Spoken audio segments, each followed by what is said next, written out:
Chapter 13, Lecture Note, Part 3. Here's an important concept, base level. Base means something low, not just a place in baseball.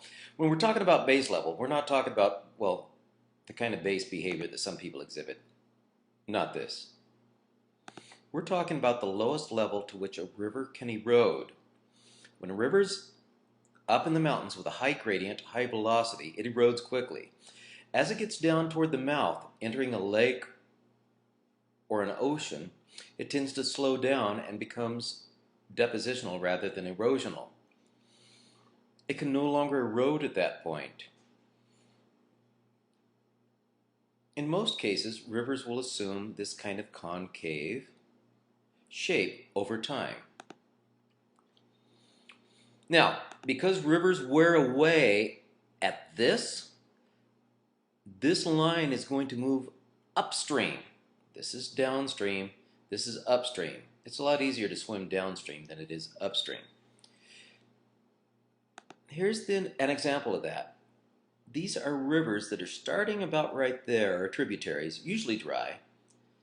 But little by little, this river is going to eat away at the edge of this plateau. These houses with transparent roofs that all look alike, and not paying attention to the no-burn days, are in trouble over time because this cliff face will erode headwardly or toward the head of the river.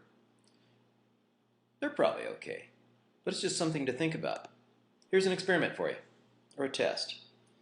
House 1, 2, 3, 4. Which three of the houses are probably in trouble? This one has headward erosion from this stream, and little by little the stream will erode here and there. Also, it's on the edge of this one. This one will be taken by this stream eventually. This one, great view, but not a good idea. This one is probably safest for the longest period of time. Now, in Utah, there are the Manti La Salle Mountains in the background, I believe. Probably a little bit safer because canyons erode very slowly. But if I were choosing a house, I would probably choose this one rather than the one at the head of the canyon.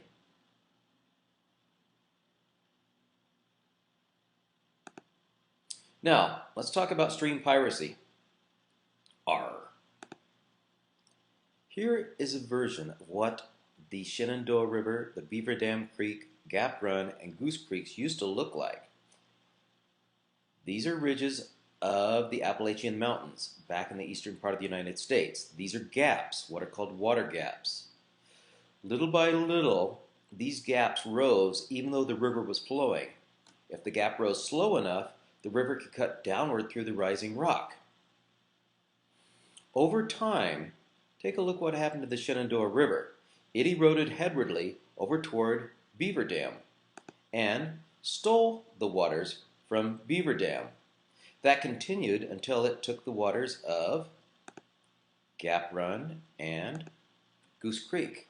And this is what we see today if you go back toward Harper's Ferry and Shenandoah Valley. Evidence for this kind of thing going on. This is stream piracy.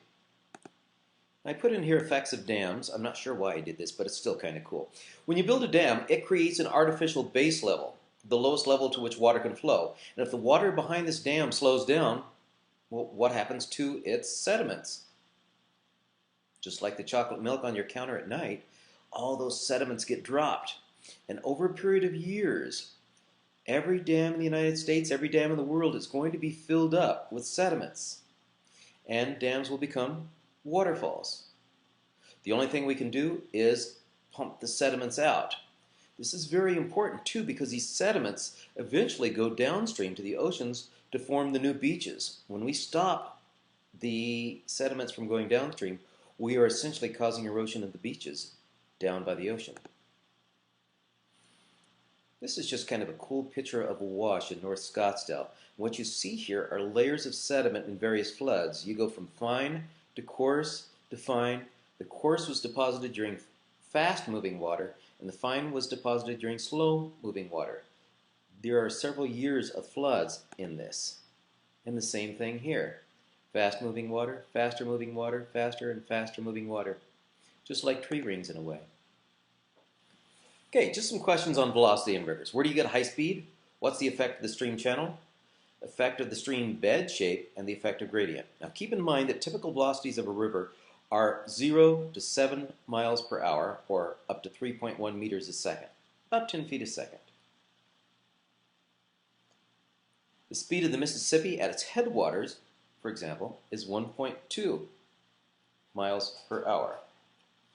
And at New Orleans, this is kind of crazy, it's 3 miles an hour, even faster, which is unusual. You don't expect that. Okay, something cool about rivers. The maximum velocity tends to occur on the outside. Now, if that's the case, on the outside where the fast water is going, the river is going to be cut, and the stream bed will look like this. If this is slow, stuff will get deposited here. And over time, what you'll end up with is a river that will meander. Very cool. Let's talk about waterfalls. Take a look at this. Those of you who are good with maps may know what this is. In particular, look at that and this. Let's zoom in a little bit. Have you figured it out? This is Niagara Falls.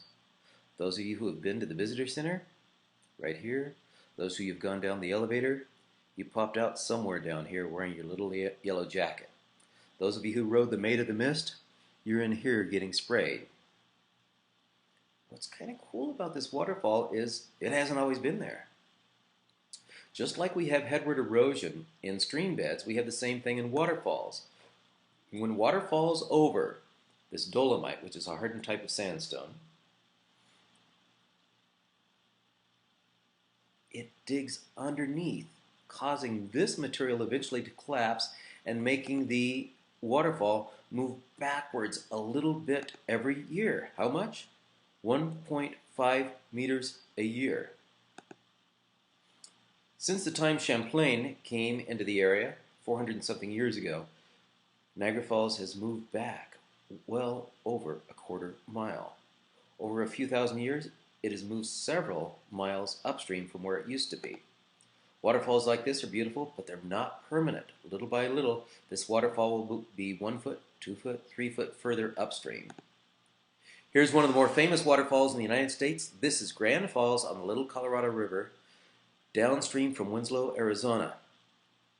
It is, believe it or not, higher than Niagara Falls. It doesn't look like it. Or maybe it does. When I was teaching in the classroom, I used to take my students here, and as a child, one of my young friends fell off a cliff here. It did not end well. And yes, I am serious.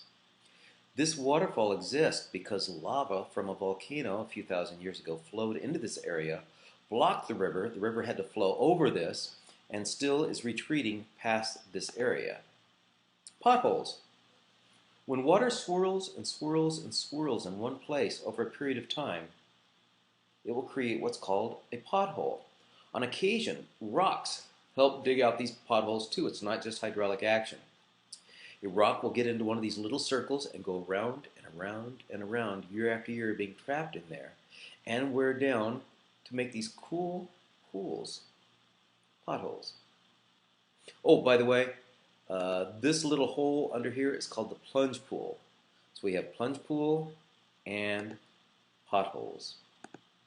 Now let's look at mature rivers. The reason we were looking at waterfalls back then, these are what you see in young rivers. You won't see these down at the mouth of the Mississippi River. You won't see those on the Amazon where it runs into the ocean. This only occurs where the river is steeper.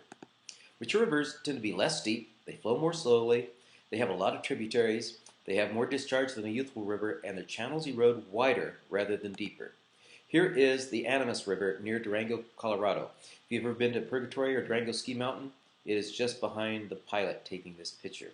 Durango is down this way. Notice the river itself is fairly narrow, and it's starting to meander, meaning it is both depositing on the inside of its bend and eroding on the outside. It's creating what are called oxbows. You ever seen those big yokes that go over the head of the oxen as they pull the cart or the plow in the field? That's an oxbow, and these curves have been named that. This is a great area for farming, and people, wisely enough for the most part, have kept their roads and houses way to the side of the valley because every year this will flood. As you can see here, you usually don't mind too much if your farm fields get flooded. In fact, the nutrients sometimes can be good. This is a mature river valley with terraces. Sometimes you see large cobbles, but usually you tend to see more fine stuff. Here is a mature river valley. I believe this is Iowa City, Iowa. Really wide flood terrace, and take a look at the freeway here. It seems to disappear. Why? All this is floodwater. At least the people were smart enough to build over here on the higher side of the river, which I know is weird because it's the cut bank, but they're also protected by a levee right along here, which you can't see in this photo very well. Okay, features of a mature river. You have a floodplain, the terraces, and if you get big erosion from a storm, you can get a new floodplain and higher perched terraces. Here is a mature river with higher plateau and then the farmable or arable, A-R-A-B-L-E area being used. I think this is in Iraq or Afghanistan, I can't remember. Here's a typical mature river profile. Here's the river channel, the floodplain, and the place where you want to build. Now, if you've ever been out towards Sun City, go down Bell Road, past Sun City, the Agua Fria River is like this. There's a channel down here, well, with dry water. There's a really wide floodplain, and then the smarter people have built up here. What you may notice happening recently is people are starting to stick houses down here. If the dam up by Lake Pleasant ever gives way or has to release water, these people are going to be in trouble. Here, by the way, is what happens when the river flows really slowly and then ends up cutting itself off. You create an oxbow lake, an abandoned lake. Here is a really beautiful mature valley, and here are examples of perched floodplain terraces. Now let's move to old rivers. Now a river can be young at its headwaters, mature in between, and then old near the ocean. This is an old river valley. In this case, the water flowing along here has actually cut off a portion of its own path and abandoned this. In the south, these are called Yazoo streams or backwaters too.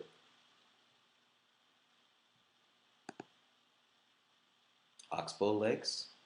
Here's the cutoff that formed the Oxbow Lake. And here are old meanders and back swamps. Again, Yazoo tributaries. This is what happens during floods. This is the normal river channel. During a flood, the sediments get deposited right at the edge. So over time, you end up with these natural levees right next to the river. Here's a diagram of an old age river. Does this really happen? Yes. Here is, I can't remember, this is Missouri or Mississippi. But all these things out here are places where the river has run. Notice there aren't a lot of structures out in this area, just farm fields. Smart use of the land. Another example of meandering rivers and old portions of the river that are now oxbow lakes. This is an example of what's happened along the Mississippi River, and it's been mapped year by year where it used to go. Here's the map. Here is the satellite view. It's just crazy what rivers do when they're old. We'll pause now and be right back for part 4 of the lectures.